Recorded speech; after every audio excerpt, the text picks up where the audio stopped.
So there has undoubtedly been some mixed opinions on the Book of Boba Fett following its first few episodes. Some say the character of Boba himself has been completely ruined, some say he's been improved, some say the series has been great, some of them say it's been terrible, but I'm here to give my opinion on whether the character of Boba Fett has been ruined in this series or actually improved. So before we get into it, please do leave a like if you end up enjoying this video and subscribe if you are new around here, and let's begin by assessing the for and against arguments for whether he has been ruined or if he hasn't. Okay, so Boba didn't really speak much in the original trilogy or remove his helmet at all. He was kind of just like a cool, mysterious character that you didn't really know what was going through his head, and this is definitely not what he's like in the Book of Boba Fett. He removes his helmet all the time, he speaks quite a lot, so it's different. Number two, he never really showed any signs of caring about being at the top of like the crime world, being a crime lord himself. He was just a bounty hunter, picking the bounties that he wanted to take, earning a good amount of money and just living the life that he wanted. And obviously in the Book of Boba Fett, he is very literally a crime lord now. 3, he is presented as a villain. He works for Vader, he works for Jabba, he goes up against Luke, he goes up against Han. And in this series, he is showing heroism, which he did not show in anything we've seen him in before, to be honest. So again, that is different to what we've seen before. I mean, he let 2 people that tried to assassinate him live. Being one of the Nightwind members, he kept him alive and took him to the mayor, and he let Black Chrysanthemum run away. And he's also trying to rule with respect. I intend to rule with respect. So yeah, he's different. And 4th, Boba is supposed to be like the very best in the game, like incredibly skilled. He knows how all of his weapons work. He's a great fighter, etc, etc. But in this series so far, he has made some silly decisions, like never using his jetpack, for example, when he's in some fights. So now let's go for the against side, why he hasn't been ruined, and replying to a few of those things that I just mentioned with a couple of new ones. So number 1, it would be quite hard to have a series about someone that doesn't really ever talk. And I think having him talk is just letting us know what he's thinking all of the time in these situations, rather than us just having to guess what he's thinking. Because yes, when he's a side character in the original trilogy, you don't need to know what he's thinking, but when there's a series about him, you kind of do need to know. And I also think that he doesn't talk all of the time. He definitely has his moments of silence when you can see that everything is just processing and he's deciding what to do, but he still talks more than he used to.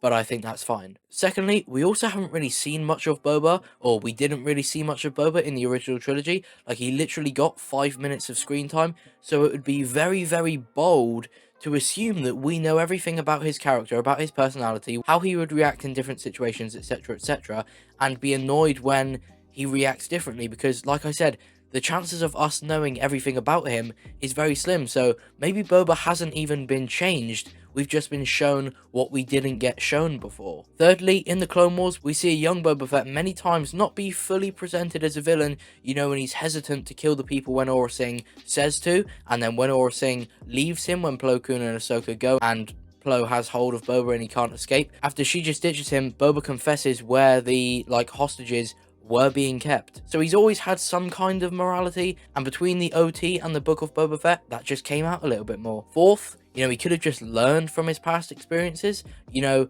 being a bounty hunter, being a villain, didn't get him very far. It in fact got him into a Sarlacc pit, so maybe now he wants to change his ways, so that doesn't happen again. I'm not saying that if he continued being a bounty hunter, he would end up in another Sarlacc pit, but it's just like symbolic of maybe that's not the right path he should be going down. In terms of him wanting to be a crime lord, I think the series is yet to fully explore his motivations for being one, but I think we've got a little bit so far, and I think it's partially down to the Tuscans, because he was developing a pretty strong bond with them, and he was accepted as one of them, and then crime lords are kind of the cause of the Tusken Raiders' death. So he doesn't want this to happen again to anyone else, so he wants to become a crime lord and rule how all of the other crime lords should rule, so this doesn't happen to anyone else. It's kind of like he's honoring the Tusken Raiders by being in the position of the people that caused their death to make sure that that doesn't happen again. And finally, the fighting, yeah, I think it's partially down to the Sarlacc. He's going in the bacta tank all the time, implying that he's still not physically fully recovered,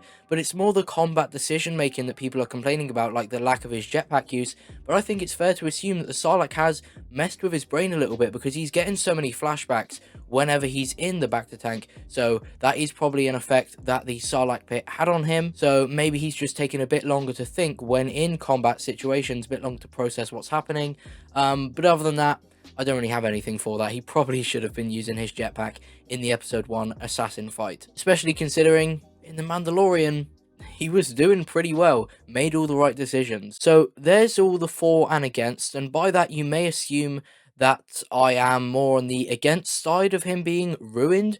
Well, I think that's more the way that I just laid it out, because, you know, I've replied to the points I made first. If I replied to the against with the fors, I could have made it sound like I'm for Boba being ruined. For example, I could have said, yeah, we only saw 5 minutes of Boba, but in that 5 minutes, he was always villainous and never shown any signs of anything else. And I could also say that when he was young in the Clone Wars and he didn't want to kill people, that clearly went out of him by the time of the original trilogy and the Vader comics and stuff like that, because we didn't see it in any of those. So that clearly went away rather than was always there. But as of which side I actually am on, I'd say I'm on the against side, to be honest. That is my verdict. I can understand all the criticisms, like I genuinely can, but I don't really agree with them all. He is slightly different to how he was in the original trilogy, I think, but I don't think that's necessarily bad. I've actually really enjoyed the character of Boba in the series so far, and maybe the like a bantha.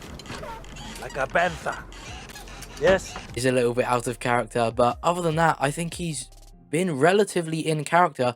Maybe he's just like a bit more developed and changed from the last time we saw him, which is expected, or like I said, we just didn't see the full side of him. I mean, to be honest, I wouldn't be fully comfortable having a full-on conversation whilst around Darth Vader, to be fair to Boba. A lot of people are saying that sparing the Gamorrean guards is out of character. I wouldn't say that at all. I don't think we saw anything in the original trilogy that would imply that.